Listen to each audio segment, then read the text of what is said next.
Seth, recently you said that you've done a few films without your own conviction, with the conviction of a director or with his vision, right? Will that change now? Will you totally do films that you believe in and nobody else? I don't know, like people are consistently who they are. Right. So it seems with me, there's patches of, good sense where you try and, basically sign the best of what you're offered. Right, okay. yeah. So sometimes you get it right. Yeah. And there'll come a time when maybe there'll be a successful director or a good director who'll say, I want to do this film. And you'll be like, I'm not sure, I'm not connecting a little bit. And he'll convince you. Yeah. And if that's wrong, you'll again kick yourself and say, I knew it, I shouldn't have done it. Yeah. But it's okay. What's the worst thing that will happen? Yeah? The worst thing that will happen is it won't run. Correct. And that's we're all nice. around. That's a nice attitude. That's not a big deal. You should enjoy the process. Yeah. Certain films, if you don't enjoy shooting for, then that is a bit of a crime. That's not fun for anybody then. Have you done any film that you haven't believed in? Yeah, I've made so many mistakes in the past. I think in Bollywood, the reason why I'm taking my time is because I've made so many mistakes, I suppose, in the past. And again, I was naive, I was young. I think can probably be condoned for that. But I think mistakes, in a way, is a good thing. If you don't repeat them, is even better, because then it would probably become a habit. But I completely relate to, with what he's saying. It's so true. Sometimes you don't believe in it, and then you speak to the director about it, and then he convinces you, and sometimes it pays off. Sometimes it really doesn't. Yeah. Like with Barfi, I remember it took me 3 months to decide whether I wanted to do the film. Yeah, you told me about that, I remember, Yeah, and even at one point in between, I was like, is my role veering towards a negative side? Correct, yeah. Because, and I remember having a conversation with Anurag, and he convinced me. Yeah. But again, it paid off there. I trusted him completely. So, yeah, there have been a lot of mistakes. There have been films I've done that I haven't believed in midway. Yeah. But I suppose a commitment for me is a commitment, and I need to give it my all, either way. Yeah, it would be great though if every single film that you do is an amazing experience.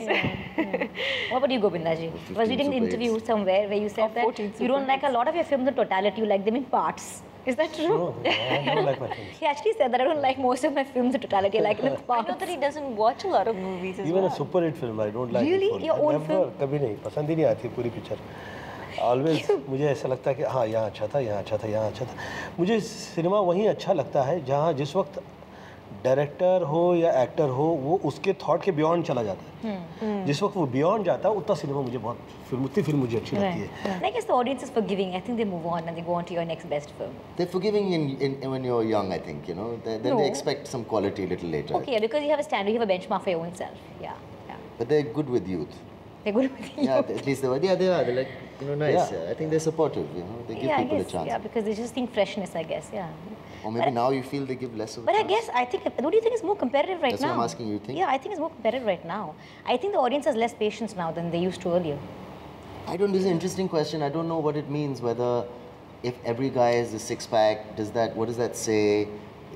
What are the messages we're giving out? There's a certain type, but even in America, I read somewhere that TV shows, like TV networks, all these TV shows, it's mandatory to have a six-pack because you'll have to take off your shirt and you have to look like that. But that's TV shows, not in mainstream Hollywood, right? So I think it's a mature society where they celebrate all kinds of reality in life also. Exactly, yeah. But we are still, I think, we like all things good the looking. hero. We like all things good looking, so I guess, But I mean, if you're going to take drugs to achieve that, like steroids, and if you're going to take like crazy diets that are going to ruin your health, and you have to think what kind of message we're giving, I mean, if you see Govindaji dance and do a thing, I mean, that's impressive, or is it impressive to have a six-pack and do the same thing? Correct. What is more pleasing? People have never really been that respected ultimately in our industry for having a body. Absolutely. It's always been acting. Even Amit ji and Dharam. You don't remember which movie, which actor took their shirt off eventually, right? Eventually, right? If you're airbrushing photographs to look perfect, then you try and airbrush your face in real life to look perfect, which means you're doing Botox or you're doing some kind of like chemical treatment. Right, So is that okay? People, if you see films from the 70s or if you see films from previously, heroes had lines on their faces, they were a little more natural. But in today's age, there's something a little dangerous happening where just beauty being so there's a perfect Barbie doll perfection coming in.